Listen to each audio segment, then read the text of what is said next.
Hello guys, सम्पूर्णमा राधे राधे। र आज चाहिँ हामी उट्टियम फुटबल खेल्न जाँदैछौँ र आशा गर्छु गाइस तपाईँहरू सबै सन्चै हुनुहुन्छ। म पनि सन्चै छु र यहाँनिर चाहिँ गाइस अहिले हामी सबैजना रेडी भएर गाडीमा चढिसकेका छौँ र अहिले चाहिँ हामी जाँदैछौँ गाइस उख्याम।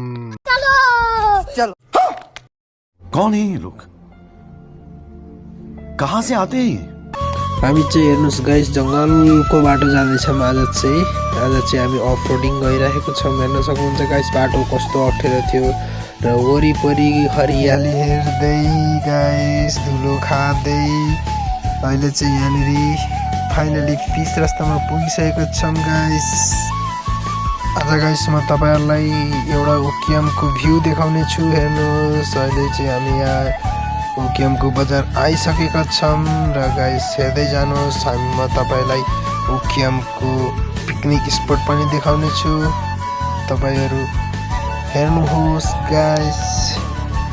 हेर्न सक्नुहुन्छ हामी उकियाम आइसकेका छौँ। यहाँ हेर्नुहोस् फुल उकियामको यो चाहिँ पिकनिक स्पट हो गाइस। तपाईँहरू यहाँ पिकनिक खान पनि आउन सक्नुहुन्छ। हेर्नुहोस् आज चाहिँ हाम्रो म्याच हुनेछ गाइस होइन। Let's see guys. हेर्नुहोस् यहाँनिर चाहिँ अब यहाँको भ्यू स्यू हेरेर गाइस फोटोसोटो खिचिसकेर अब चाहिँ हामी लाग्यौँ फाइनली ग्राउन्डमा आइसकेका छौँ गाइस। हेर्न सक्नुहुनेछ ग्राउन्ड आएको त गाइस ओपोनेन्टहरू त अघि नै जुत्ता सुत्ता लगाएर फिल्डमा उत्रिसकेको रहेछन्। लु हामी पनि के काम भनेर म चाहिँ यहाँनिर जुत्ता सुत्ता लगाएर रेडी भइरहेको छु गाइस होइन। जुत्ता सुत्ता लगाएर अब चाहिँ गाइस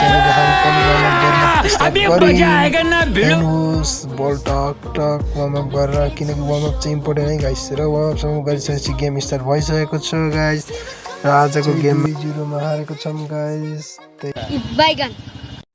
बहुत दर्द हो रहा है भाई। कौन है ये लोग, कहाँ से आते हैं? हमें हरा के चले गए। फुटबल खेलेर होइन खेलिसकेर अहिले चाहिँ यहाँ रेस्ट गर्दैछौँ। यता खाना पकाउँदैछन् गाइस होइन। अब चाहिँ हामी भात सात खाएर यहाँबाट गइन्छ। केटाहरू चाहिँ यहाँनिर माछा मार्छन् गाइस। यता माछा मार्दैछन्, यता माछा अलिअलि उता त्यसले माछा मारिरहेको सिउडोर। ल गाइस आजको ब्लग चाहिँ यति नै। Thank you.